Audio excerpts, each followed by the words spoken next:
There's something I've learned over the years, something I wish I had understood much earlier. It's the real reason some seniors lose their independence far too soon. People think it's just bad luck or unavoidable aging. But the truth is, it often starts quietly with small choices, simple habits that seem harmless at first. Before you know it, those tiny decisions pile up, and suddenly, you're not the person you used to be. I've seen it happen to friends, family, and even myself at one point. And if you're not careful, it can sneak up on you too. The biggest mistake people make is slowing down too much once they reach a certain age. They tell themselves they've earned the right to rest, to relax, to take it easy. And while that sounds reasonable, the danger is that inactivity has a way of creeping in and taking more from you than you expect. I remember one friend of mine who used to love walking every morning. Rain or shine, he put on his sneakers and head out. But one winter, he caught a nasty cold and decided to skip his walks for a week. That week turned into 2 weeks, then a month. Before long, he wasn't walking at all. He started feeling stiff and tired all the time. His energy dipped. His balance became shaky. Eventually, he fell one evening while getting out of his chair. That fall kept him in bed for weeks, and by the time he recovered, he had lost so much strength that he couldn't go back to his old routine. It broke my heart to see it happen. The truth is, movement isn't just about staying fit. It's about keeping your independence. Your muscles, your joints, and even your mind all depend on regular activity. When you stop moving, your body doesn't just pause. It starts to decline faster than you realize. It's not just exercise either. It's staying engaged with life. I've seen folks stop going to social events because they're too tired or just not up for it. They skip one family gathering, then another. Suddenly, they're spending most of their time alone. The less you engage with the world, the harder it becomes to jump back in. And once loneliness sets in, it drains your spirit. You lose motivation. You start believing you're too old to enjoy life the way you once did. That mindset alone can take away your independence faster than anything else. Another mistake I've noticed is how some seniors stop challenging their minds. They rely on routines and familiar habits. And while those can feel comforting, they don't stimulate the brain the way learning something new does. I knew a woman who loved crossword puzzles, but over time, she kept doing the same types of puzzles she'd mastered years before. I once suggested she try learning to play chess or pick up a new hobby. She laughed and said she was too old to start now. Not long after, her memory started slipping. She forgot names, misplaced things constantly, and eventually felt so overwhelmed that she stopped trying to keep track of anything. It wasn't her age that caused it. It was that she'd stopped challenging her mind. Keeping your brain sharp isn't just about games or puzzles. It's about pushing yourself to think in new ways, even if it feels uncomfortable at first. Diet is another silent thief of independence. As people get older, they often stop paying attention to what they eat. I've seen too many folks living off frozen dinners, canned soups, and snack foods because they're easy. But those processed foods don't give your body what it needs. They're loaded with salt, sugar, and chemicals that slowly wear you down. I once had a neighbor who kept saying he was just getting old because he felt tired all the time. But after some convincing, he started eating fresh vegetables, fruits, and whole grains again. Within weeks, he had more energy than he'd had in years. It's amazing how something as simple as better nutrition can bring life back into your body. Your muscles stay stronger. Your heart works better. Even your mind feels sharper. But you have to stay mindful about what's going on your plate. One of the most overlooked dangers is neglecting relationships. I've seen some of the strongest, most independent people lose their spark because they withdrew from the people they loved. Whether it's losing a spouse, moving away from friends, or just feeling like you don't fit in anymore, isolation is a silent killer. I had an old friend named Joe who used to love playing cards with his buddies. But after 2 of them passed away, Joe stopped going to the weekly games. He said it didn't feel the same without them. Over time, he became quieter, more withdrawn. He spent most days in front of the television. When I visited him months later, it felt like he had aged 10 years in such a short time. Human connection isn't just about passing the time. It's what keeps your heart strong, your mind sharp, and your spirit alive. Another painful mistake is refusing to ask for help when it's needed. Some people are so determined to do it all themselves that they end up making things worse. I remember one man who insisted on climbing a ladder to fix his roof, even though his balance wasn't what it used to be. He ended up falling and breaking his hip. That injury stole his independence far faster than if he just asked for a little help in the first place. There's no shame in leaning on others when you need to. In fact, asking for help often keeps you safer and more capable for far longer than trying to tough it out alone. The last mistake, and perhaps the most painful one to witness, is when people stop believing in their own ability to improve. I've seen seniors say things like, "It's too late for me," or "I'm just too old to change now." That mindset is like putting chains on yourself. No matter what age you are, you can build strength, improve your balance, sharpen your mind, and find new joy in life. I've known people in their 70s who started yoga and felt younger within months. I've seen folks in their 80s take up painting, dancing, or volunteering and suddenly feel like they had purpose again.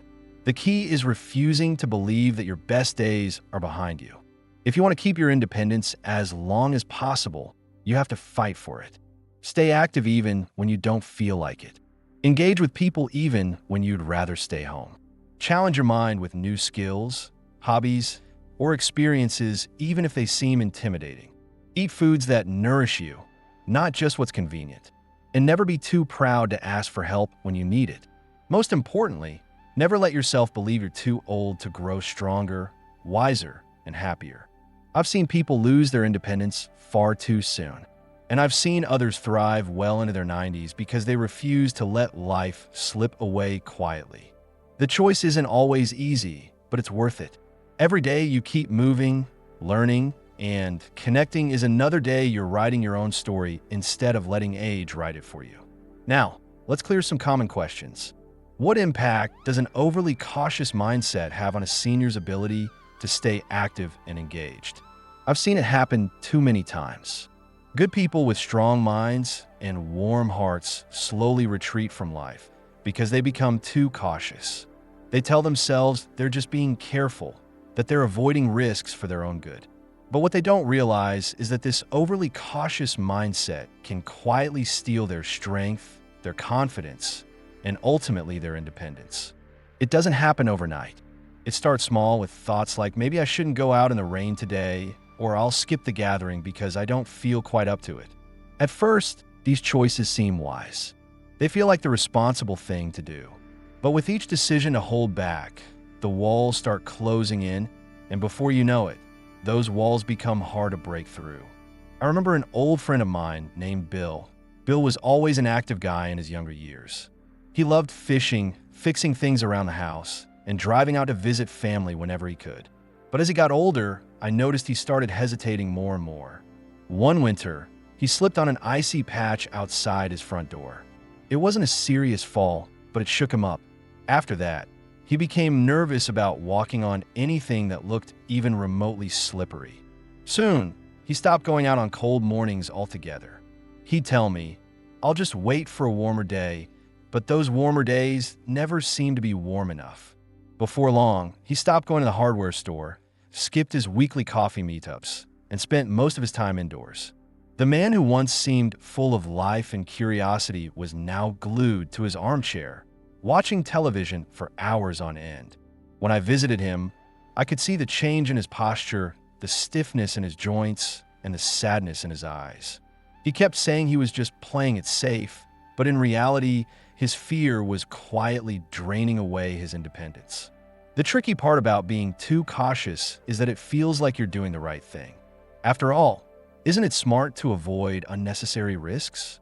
The problem is that the more you avoid situations that challenge you, the more those situations begin to feel impossible. I knew a woman named Margaret who was always so careful about avoiding anything that felt unsafe. She worried about slipping on uneven sidewalks, so she stopped going for walks. She avoided stairs whenever possible, even though her legs were still strong enough to handle them. She didn't trust herself to drive anymore, so she handed over her car keys to her son. Margaret believed she was protecting herself, But what she didn't realize was that by avoiding these activities, she was losing the very strength and confidence that once made her capable. Her muscles weakened from lack of use. Her balance became unsteady. Soon, the thought of walking to her mailbox seemed overwhelming. I remember her saying, "I just don't feel steady enough anymore." But the truth was, she had convinced herself she couldn't do it long before her body actually gave out. Being too cautious doesn't just weaken the body, it drains the spirit as well. When you keep telling yourself, "I can't" or "I shouldn't," those words start to shape your mindset. You begin to see yourself as fragile, as someone who isn't capable of handling life's challenges anymore. That mindset can make you pull away from things you once loved. I had a dear friend named Frank who used to play cards every Friday with a group of friends. He loved those evenings, but one day he mentioned feeling a little tired and decided to skip it, just for this week. The next week, he skipped again because he worried the drive might be too much. Then he stopped altogether, saying it was safer to stay home. I remember telling him he should go back, even if just for an hour, but he shook his head and said, "I don't think I can keep up with the conversation anymore." In truth, he could have. His mind was still sharp, but he had convinced himself otherwise. The more he isolated himself, the lonelier he became, and that loneliness made him feel even weaker.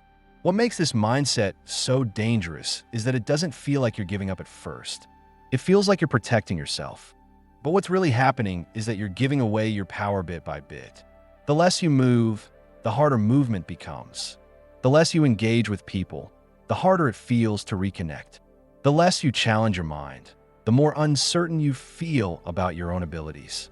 And the longer that pattern continues, the more those fears start to seem like facts. I've learned that the best way to fight back against this mindset isn't to take wild risks, but to keep proving to yourself that you're still capable. Even small victories can make a world of difference. I remember my neighbor, Helen, who nearly let fear rob her of her independence. After breaking her wrist one winter, she became terrified of falling again. She refused to leave her house unless someone was with her. But one day, she decided to walk to her mailbox on her own. It wasn't far, just a few steps down the driveway, but she was nervous. When she made it back inside safely, she beamed with pride. The next week, she walked halfway down the block. Over time, those little steps gave her back her confidence. Eventually, she was back to visiting friends, attending church, and even gardening in her backyard again. She told me later, "I had to prove to myself that I could still do things." And that's exactly what worked. The truth is, you can be careful without being overcautious. You can take precautions without letting fear hold you back. The key is to keep moving forward, even in small ways. If you're nervous about walking outside, start by pacing around your home. If social gatherings feel overwhelming, try meeting one person for coffee instead. If driving feels intimidating, start with short, familiar routes. Each step forward reminds you that you're stronger than your fears would have you believe. I've seen too many good people lose themselves to an overly cautious mindset. They trade their independence for a sense of safety, not realizing they're actually putting themselves in greater danger by becoming weaker and more isolated.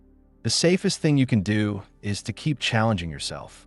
Don't let fear convince you that you're less capable than you truly are. Independence isn't about avoiding every possible risk. It's about believing that you still have the strength to face those risks head-on, one step at a time. How can seniors break free from negative thinking patterns that make them feel too old to improve? I know what it feels like to believe you're too old to change. I've been there myself. When you've lived a long life, it's easy to start thinking that your best days are behind you. You might find yourself saying things like, "I'm too old to learn that," or "It's too late for me to change now." Those thoughts can feel so convincing that you hardly question them. But I've learned that this way of thinking doesn't just hold you back. It can quietly drain away your hope, your energy, and your confidence. The truth is, no matter how old you are, you still have the power to improve your life. But the first step is breaking free from those negative thoughts that make you feel stuck. I remember a time when I felt exactly like that. After I turned 70, I started noticing how stiff my joints were becoming. Getting out of bed felt harder than it used to. My mind wasn't as sharp, and I kept forgetting little things like where I put my keys or why I walked into a room. Instead of trying to find solutions, I convinced myself that this was just part of getting older. I told myself I was too old to bother with exercise or puzzles or learning new things. The more I believed that, the less I tried. And the less I tried, the worse I felt. It became a vicious cycle. I felt weaker because I wasn't moving enough. I felt forgetful because I stopped challenging my mind. The more I focused on what I couldn't do, the more I seemed to lose. What finally shook me out of it was a conversation with an old friend named Walter. He was a few years older than me, yet he seemed so full of life. When I told him I felt like I was too old to improve, he laughed. Not to be rude, but because he knew better.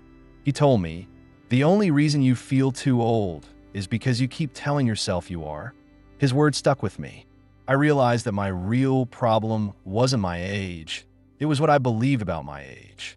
Changing your mindset doesn't happen overnight, but I found that the best way to start is by questioning those negative thoughts whenever they pop up. Every time I caught myself thinking, "I can't do that anymore," I forced myself to ask, "Is that really true?" Most of the time, I realized it wasn't. I started small. Instead of giving up on my stiff joints, I began doing gentle stretches in the morning. At first, I could barely reach my knees, but after a few weeks, I could move with more ease. Instead of telling myself I was too forgetful to read, I started picking up short articles or simple books. The more I read, the sharper my mind became. Slowly but surely, those little victories reminded me that I wasn't powerless. I had just convinced myself I was. Another thing that helped me break free from negative thinking was changing the way I talked to myself. I used to say things like, "I'm too tired," or "I'll never be as strong as I used to be." Each time I said those things, I was feeding my doubts. So I started replacing those thoughts with words that gave me some hope. Instead of saying, "I'll never be as strong as I used to be," I began saying, "I can still get stronger if I keep trying." Instead of saying, "I'm too tired," I'd remind myself, "I'll feel better if I get moving." At first, it felt strange, almost like I was lying to myself. But over time, those words started to shape my mindset. I wasn't pretending that everything was perfect. I was just choosing to focus on what I could do instead of what I couldn't. I also learned the importance of surrounding myself with positive influences. When you spend time with people who constantly complain about their aches and pains, or how there's no point in trying anymore, it's easy to start believing those things yourself. I made a point to connect with people who still had that spark inside them. Folks who stayed curious, who kept learning, and who refused to let age define them.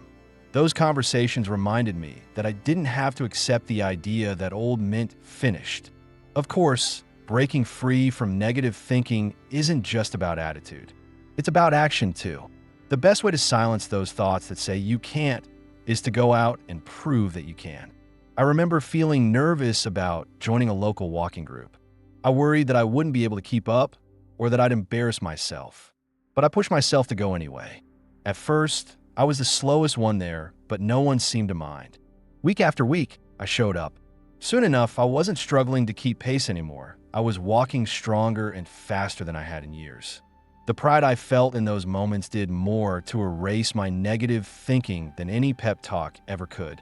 I also discovered that learning something new could be a powerful way to break free from that "too old to improve" mindset. I remember deciding to try my hand at playing the guitar, something I'd always wanted to do but never got around to. At first, my fingers felt clumsy, and I wondered if I'd made a mistake. But with practice, I slowly improved. The day I managed to strum a simple tune was one of the most rewarding moments I'd had in years. It reminded me that growth is always possible, no matter how old you are. The truth is, the mind is like a muscle. It grows stronger when you challenge it. Every time you push back against a negative thought, you're building resilience. Every time you take a small step forward, you're proving to yourself that you're still capable.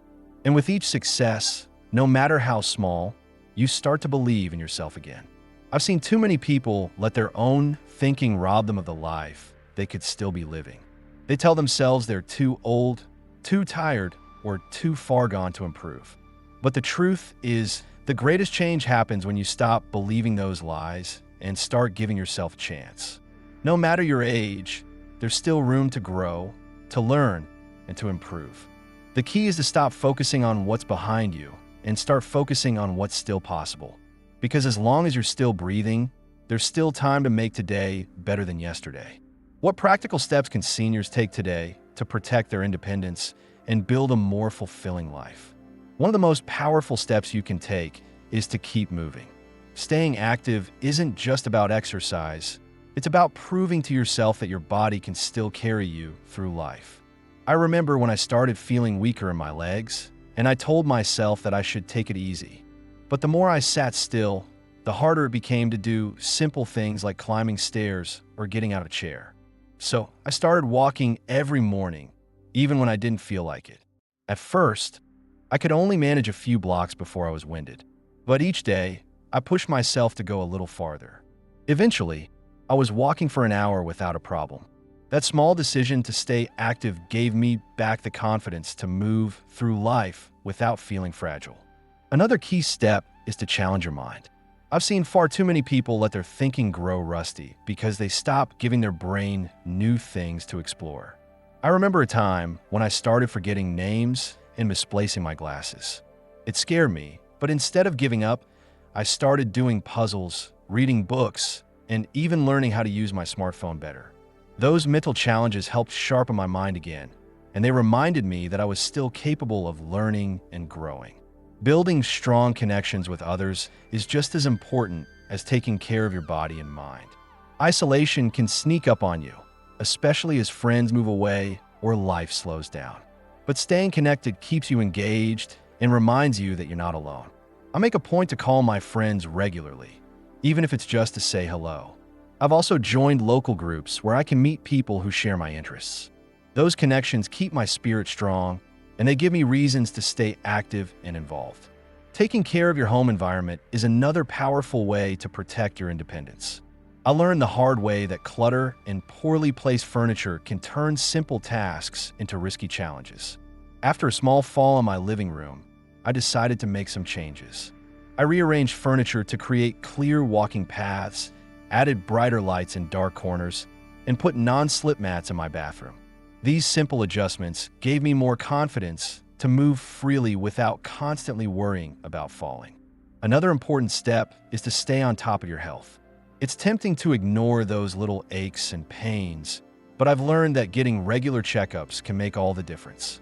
I used to avoid doctor visits because I didn't want to hear bad news, but when I finally went, I caught a small issue early before it became something serious. Staying proactive with your health gives you more control over your future. Perhaps the most powerful thing I've learned is that your mindset shapes everything. If you believe you're powerless, you'll start acting like it. But when you tell yourself, I can still take charge of my life, you start noticing opportunities to improve. Even when things get tough, that belief will push you to find solutions instead of giving up. Independence isn't about avoiding help. It's about knowing when to ask for it. There's no shame in relying on others when you need to, but the key is to stay involved in your own decisions. Whether it's asking a neighbor for help with groceries or working with your family to plan your future, being part of the process keeps you in control. I've seen too many people give up their independence because they believe they had no choice. But the truth is, you have more power than you realize. By taking small steps today, moving your body, challenging your mind, staying connected, and caring for your surroundings, you can protect your independence and build a life that feels meaningful and fulfilling. It's never too late to make changes that will give you the strength and confidence to live life on your own terms.